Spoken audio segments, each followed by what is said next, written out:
好，今天非常开心啊，我们请到了王孟旦姐妹哈，还有师母雪伦师母也在我们当中啊。我知道这个刚才跟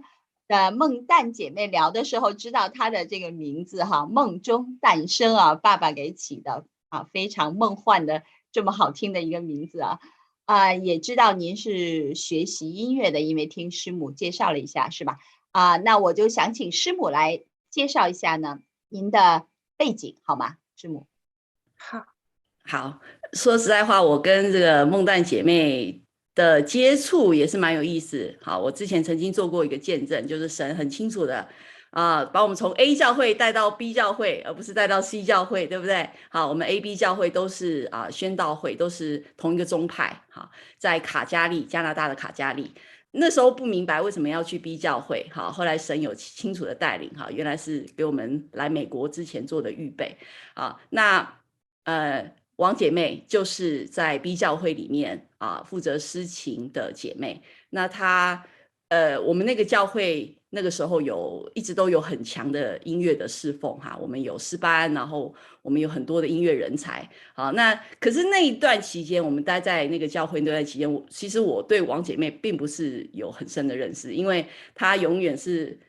一来到教会就准备要敬拜诗琴练唱，就坐在最前面，坐在钢琴前面。好，那我这又没有加入诗班，我先生还加入诗班呢哈，他有时候跟他们配合练习哈，但我就没有个人的接触，好，没有什么机会。那后来来到美国侍奉之后神有奇妙的带领，我才跟他联系上。那我们今天就是要讲这段故事，神怎么奇妙的安排，把我们配合在一起。那他关于他的背景跟经历哈，他在音乐上面的这个教育什么的，我就请他自己来介绍，好不好？好，我呢，我读的是就是我在多伦多大学那个音乐系读的钢琴，那通过了整个皇家音乐学院的考试什么一整套，那么毕业了。毕业以后呢，我就当然毕业以后我没有做这个就是音乐的专业来为生，我就是读了另外一个课，然后就去了一家就是一家公司吧，在那里做。那么平时呢，周末的时候我会教些学生什么，然后后来就是我学生都不教了，就是只是集中的就是教会的这些侍奉。那么我信主大概25年了，那就在一开始我就参加了教会的诗班诗琴就一直连续这25年就没有停顿过。那主要在教会就是参加这个就圣工嘛，就是音乐的侍奉那一块，然后呢就是不停的诗琴，每个礼拜诗琴，就是基本上是这个样子然后呢几年前嘛，就是谢润师母和那个传道在我们那里聚会的时候呢，我知道我其实有见过师母，只是我们也私底下没有什么交流也没有什么机会，她很安静，所以呢我没有什么机会交流，只是那个时候传道是有参加过我们的诗班，好像是唱的男中音这么样。那只是很短的一段时间，后来他们就离开了，去了美国。那去了美国，我也不知道说师母其实在我们教会的这一个群里面，这个 WeChat 的 Group Chat 里面，我也不知道。反正突然去年9月有一天呢，师母就 post 出来一首歌，然后还有一段就是他写了一段，就意思就是说我现在在创作歌曲，我记得呢，就是我是参加的那个播道会，新生命国语播道会。他说我记得国语播道会里面你们有些弟兄姐妹有些音乐恩赐的，是不是可以帮我看看这首歌，帮我编一编呢？反正包装一下这个意思。那我就看了以后，我就马上就说好那让我来试一下吧。当初是师母是发了一首歌，那我一看好像是有谱的，我一看这很简单，我就照着谱，编一编和弦呐，搞一搞，弄一弄的，我就可以录音。录了音以后，就把录音传给师母，让他听听 O 不 OK 呀？然后我什么其他也没想，我就说好，这个可以啊，容易啊，就这么样吧，我来给你搞吧。结果呢，师母好像有给我就是在 post 很多了的 link， 就是说这个是我的 YouTube，你上去听听看。当初好像是师母你写了15首歌嘛，然后我就进去一听，哇，就像师母说，哎呦，这下上了贼船啦，下不来了，哟，这怎么办呢？这些歌，因为师母不搞音乐嘛，所以他就有可能录的音走音啊什么。当初几首歌就很走音，哎呦，我心想这把音，我要把音听出来都很难，我都不知道什么音，那怎么办呢？就是感觉上面好像就是不能做这个事情，不能做。但是我已经 promise 了，那 promise is a promise 做吧。那我就硬着头皮就做了几首。那后来师母就告诉我说，我们有沟通了，直接沟通。师母说我是每天都要写一首，我说不会吧，这简直是自杀了，每天都一首，受不了了。然后师母说，我就一直问师母，你确定？你确定？师母说是，我确定，每天都一首。哇，这怎么办？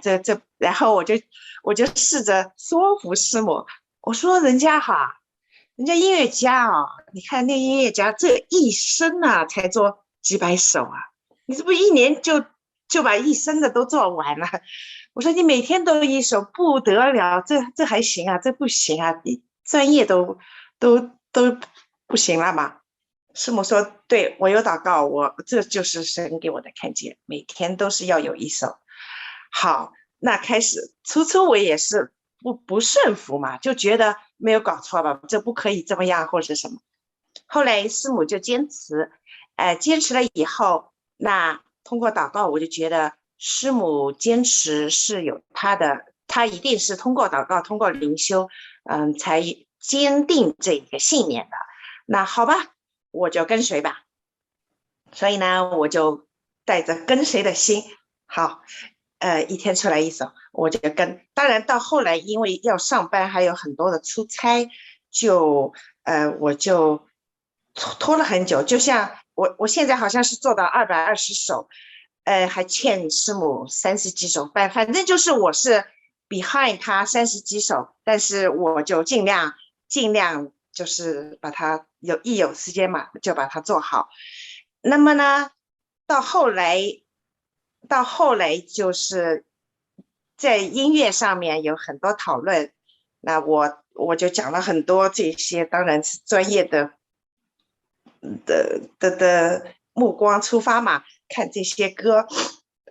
后来师母说你讲了那么多，我都懂，但是我也不知道该怎么做，反正就这么做吧。那我说对，师母，你反正你就是没有音乐背景，那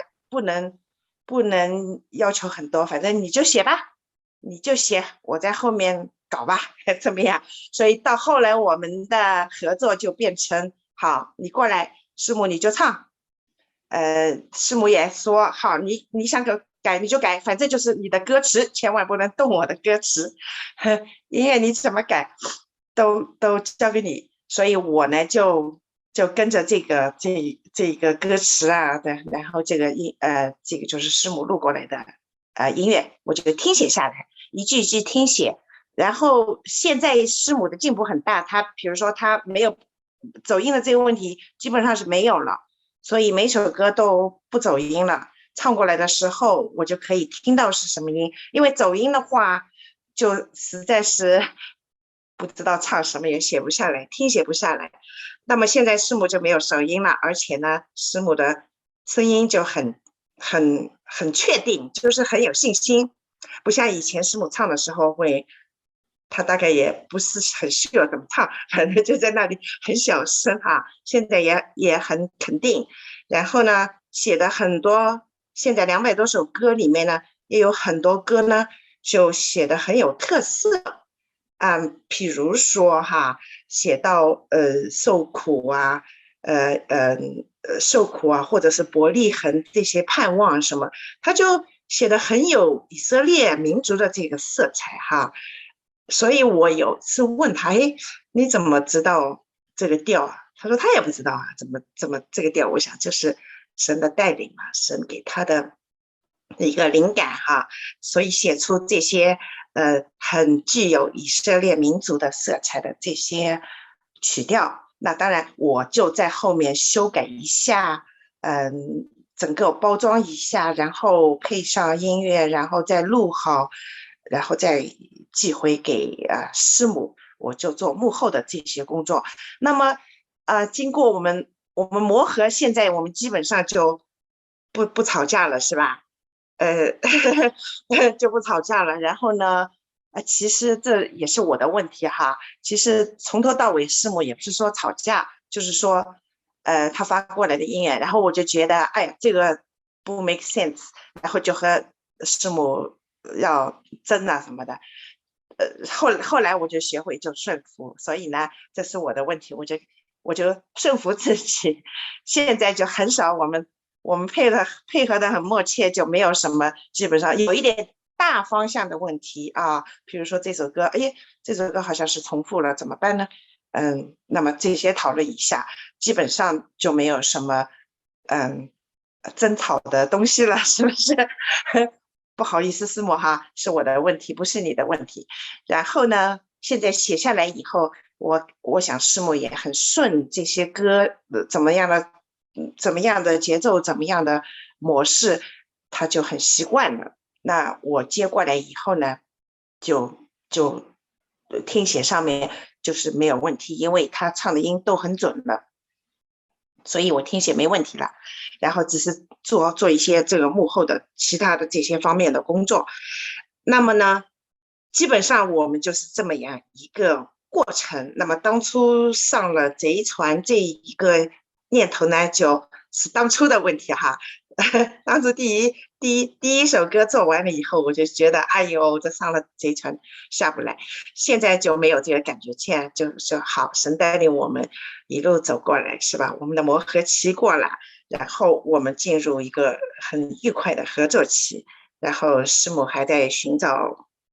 就是歌手啊这些方面，我们尽量的就把它做好，是这个样子。那么我想说的就是，我看到的进步哈，师母的他尽管没有音乐的这个背景，但是他做的曲现在也有很多的进步哈。比如说那些歌，很多的歌它都很有它的特色。我刚刚说了伯利恒的盼望啊，或者是那个172首离开苦悲啊，他就是写的就很贴切，很歌词和歌名都很贴切。还有就是您写过一首173首主已经复活啊，就是很有这个复活的式样。所以呢，一写下来，一听上去就是这个很有气势的样子哈，就是主已经复活了。那这一些都是我相信是神给师母的一个灵感，是吧？所以在这个写作的上面，作曲的上面呢，这半年多来我就看到了师母哈她的进步。那她的进步完全是靠着圣灵的，是不是？因为她没有音乐的背景嘛，那我们有音乐背景就会写下来啊，用脑去思考啊，要写这首歌像这个模式，我们就会写下来，把它编成这个模式。但是对师母来说，她是全靠圣灵的感动给她的这个曲子，所以呢，我可以看到这些曲子它的特性这么吻合的，和经文和他写出来的这些旋律这么吻合呢，这是一个非常大的进步哈，也是神带领给师母的灵感，就是你就可以看到哈这么快的进步，然后不走音啦，出来的调子师母会告诉我说这里是40拍啊，这里是3拍啊，这里是多少小节啊，就这个言语都很专业了，开始是吗师母？所以呢，这都是进步嘛，是吧？所以我们的合作就是从开始很痛苦，一直到现在很愉快，